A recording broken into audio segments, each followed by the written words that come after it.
Alright, just a quick short video for you. I am working this out. New plan. Instead of bending this metal, I talked to my buddy Chad last night. I'm heading over to his house in a few, and he was like, dude, you can't really bend that. And he was right. It's so crazy. I thought about it this morning and I realized I came up with a better solution. Dave, who's always been awesome, and ever since I first met him, he's been offering to 3D print things for me. And I've never really needed something, but he's always coming up with a way, interjecting, oh, we could 3D print it, we could 3D, it's become like a joke with he and I. And we're like, oh, you can 3D print it. The thing about this 1/4-inch steel, my buddy was telling me, he's like, dude, that's designed not to bend. And so it would end up, and I saw this in my mind even this morning when I was thinking about it, like if we were to heat that and bend it, it's not going to bend right, it's going to bend below the bend in the angle. So instead, I thought, because originally I was thinking about this spot, I was thinking I could have Dave 3D print me a little shim for this in this shape. It's a 1/4 of an inch higher here. So I'll have an 1/8 inch here, 1/4 inch here, and then that'll level this out. And I thought, well, if he prints that, why don't I just have him print something here?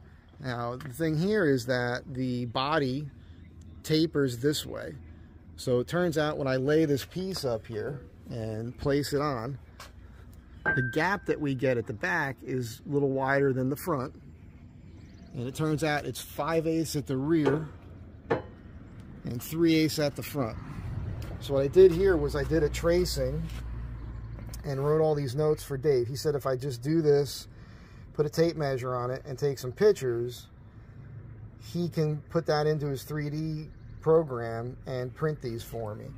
So at the rear at the top, it's 5/8, it's 3/8 here, and then it tapers down to nothing.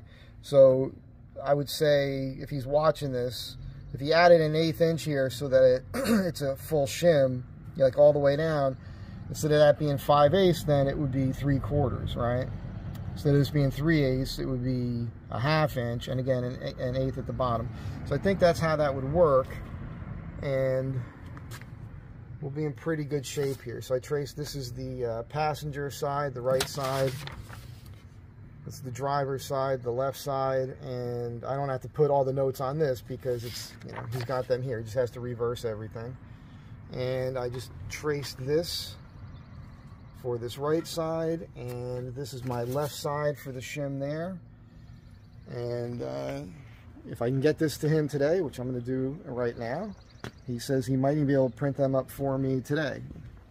No promises. So, but that's what I'm going to attempt to do. I'm going to get this information to him, and if he can get them today, he might even be able to get them to me. And if that's the case, I can get those brackets on and be dialed. I'll be happy.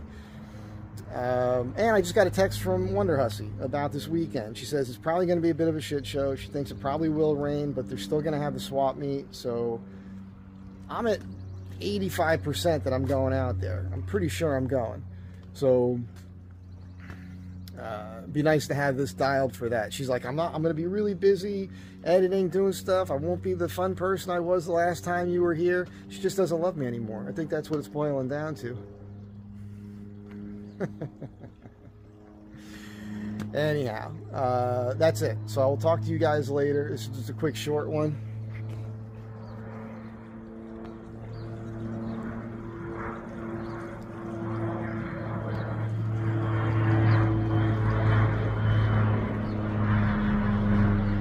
That's like World War II technology right there.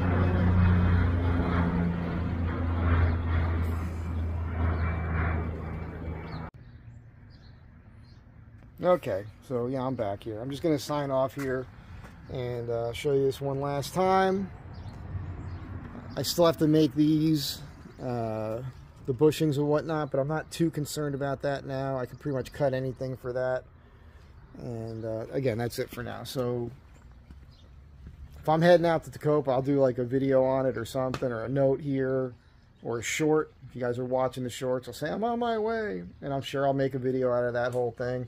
And I'll let you guys know as that time approaches. But the reason I might sound iffy right now is just because I'm way behind, as you can imagine.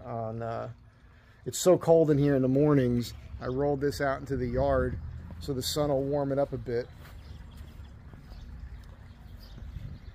I need one more coat on this.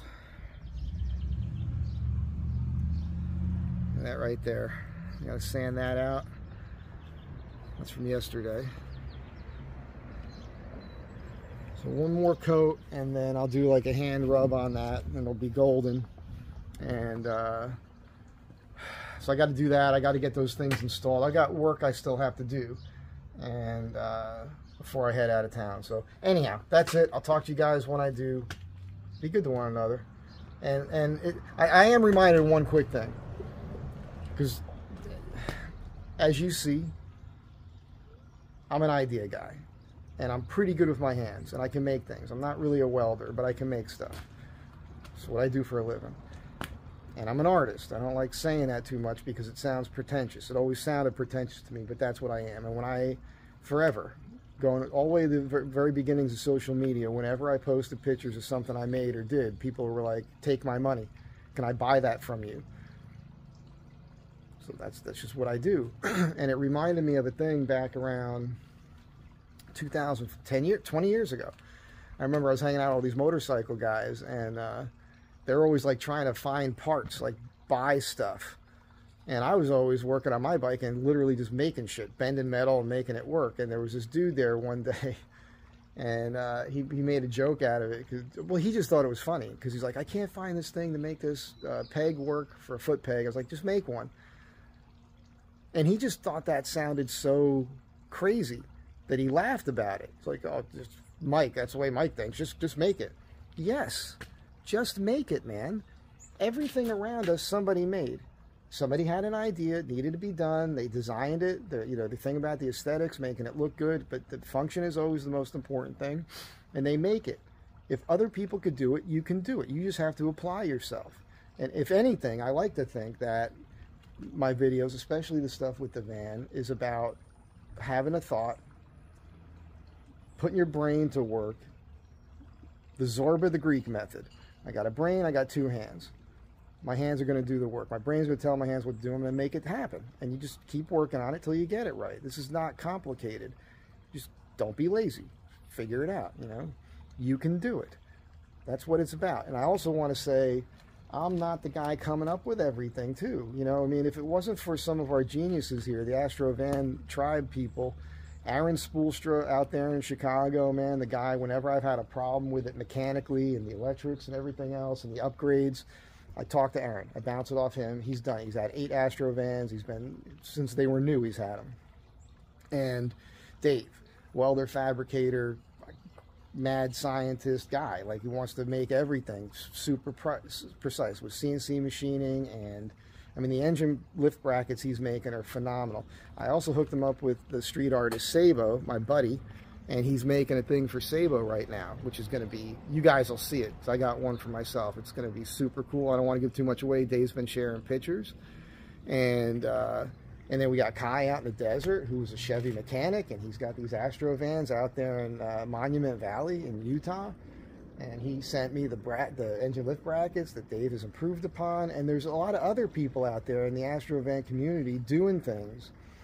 And, you know, we put the information out there just because we're doing it to our own vehicles to help you guys out. You notice I don't participate in the social media groups just because there's too many personalities there, and there's conceit and jealousy and all kinds of weird stuff. And I don't want to get involved in personality conflict nonsense. Here's what I'm doing. Here's how I'm doing it. Great. There's too much drama. I'm not a drama guy.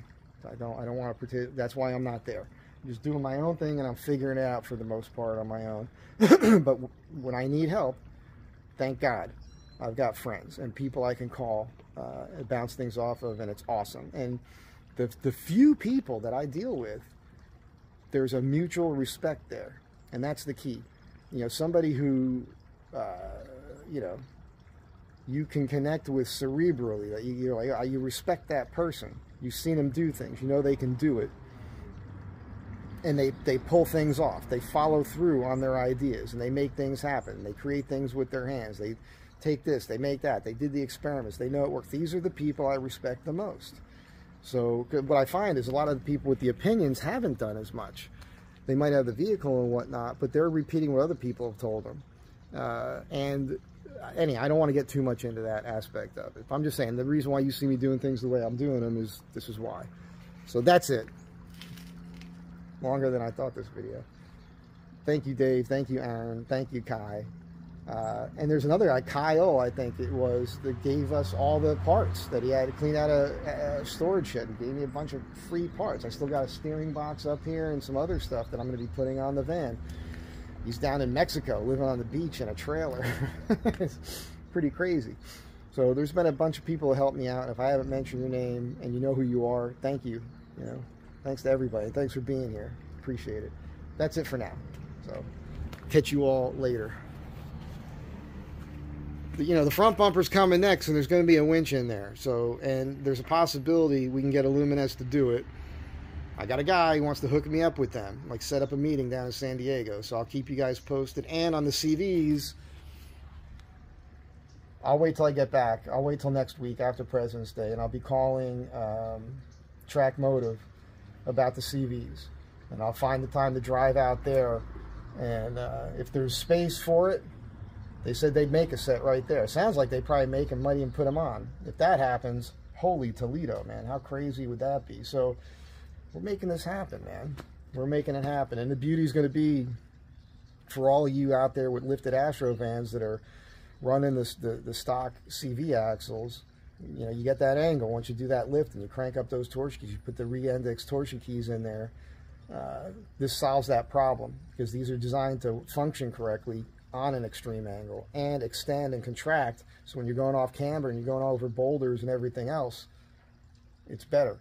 So they're going to last longer, and keep in mind they're rebuildable. So if there's enough of you out there that are interested in it, maybe make comments down here, and when I go out there, I'll do it too. But if I could say to them, hey man, there's at least a dozen guys that are interested in these Track Motive CV axles, it might motivate them. So you hear me? Just trying to help you out, like always. That's the only reason I'm here. I'll catch y'all in the next one. Be good to one another. Bye.